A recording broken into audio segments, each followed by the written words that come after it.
Today is Thursday, February the 18th, and as we expected, the McClellan oscillator continues to move down into the oversold area.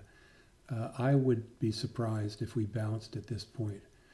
It really doesn't happen very often. If you look other areas, now here you had a bounce, but then very quickly you came back and went into oversold. Do we have any other examples of it here? Yeah, we had a couple here, but look at all the chattering that we had. Mind you, the market was moving up quite nicely at this during all of that, but I still think that we're moving downwards. And look at that, the New York Stock Exchange Composite Index really isn't moving that much, even though the McClellan oscillator is moving down. Let's look at FinViz and see what caused that today. And it was basically 3-to-1 decliners to advancers. But the nice thing is that the Dow, which finished down 120, at least finished the day in an upwards movement. So did the NASDAQ and so did the S&P, although they all trailed off and sold a little bit into the close. Now let's go into some charts. And the first one we want to look at, of course, is the volatility index. And the volatility index did move up. It moved down briefly last week into this complacency area. Now we've moved up, and the S&P has taken a bit of a drop. We're moving upwards. We want to keep a close eye on the VIX tomorrow. The S&P, this is a 1-hour chart. I'm going to come back and talk to you about the 1-hour chart in a second.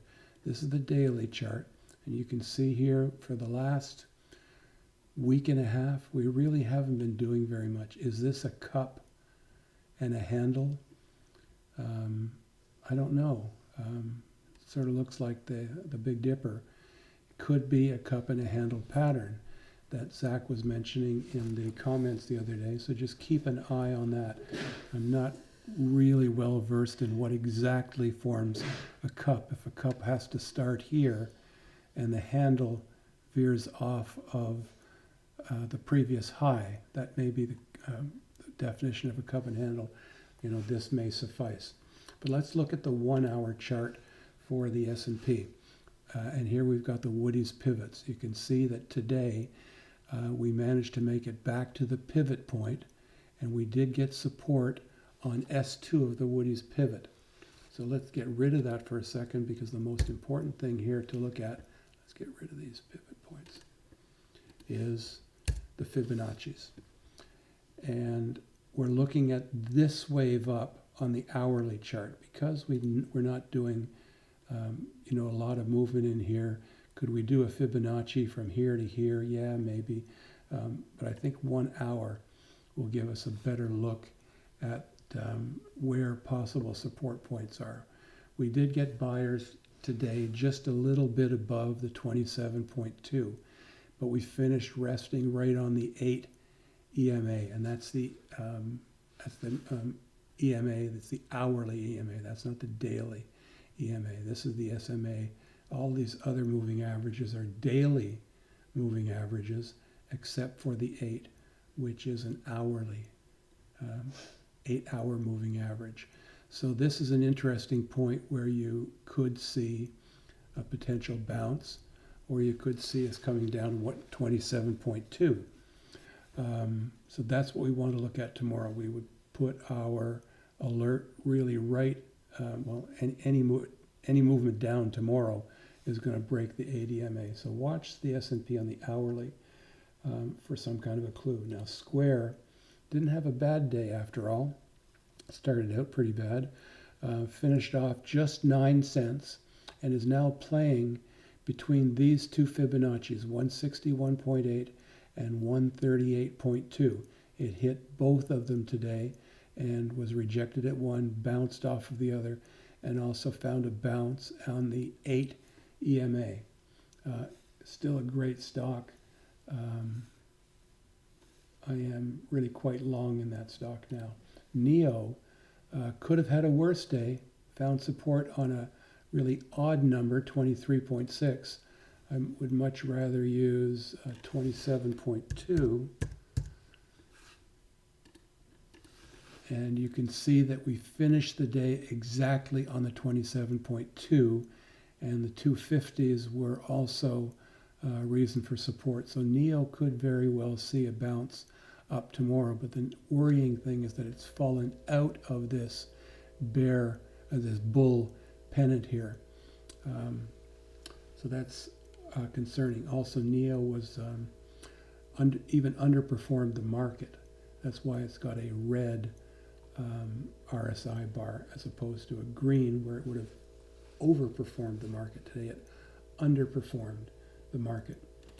Plug is another stock that I'm looking at, and it's coming dangerously close to the cloud, looking for support. It did get support today on the 50 simple moving average, so keep an eye on that. I'm about to roll my short calls into next week on that one. PRNT is this ETF on 3D printing companies that I've got. Not going to talk too much about that. I don't really like to do ETFs, but a friend said you really should do something with Kathy Wood at ARK Investments, so I'm doing that. She certainly has done tremendously well with her digital currency ETF, and she certainly did well with her 3D printing ETF. PRGS is one that we were looking at, and do you remember originally we had a potential bat pattern setting up? We said we would keep an eye open to see if it moved above that. Well, now it has. So to become a Gartley pattern, it's got to hit 45.67.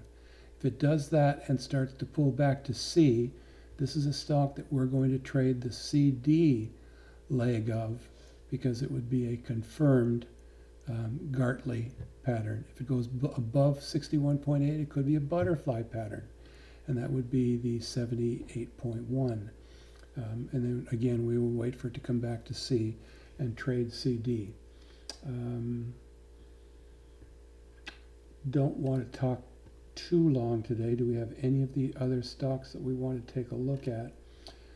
This is the heavy equipment rental company that had a bit of a move up there. We took our eye off it when we were watching this wedge. It fell out of the wedge, got support on the cloud, and then moved back up really quite nicely.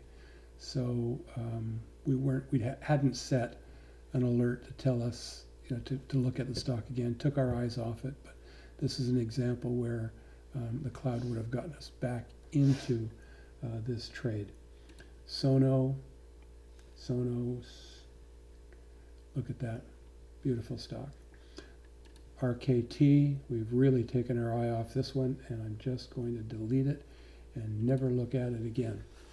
So that's it for today. Where are we going? I still think that the McClellan oscillator tells us that we're going down, and tomorrow is Friday, so good time to finish off really sort of an average week, not one of the great weeks that we've come to expect.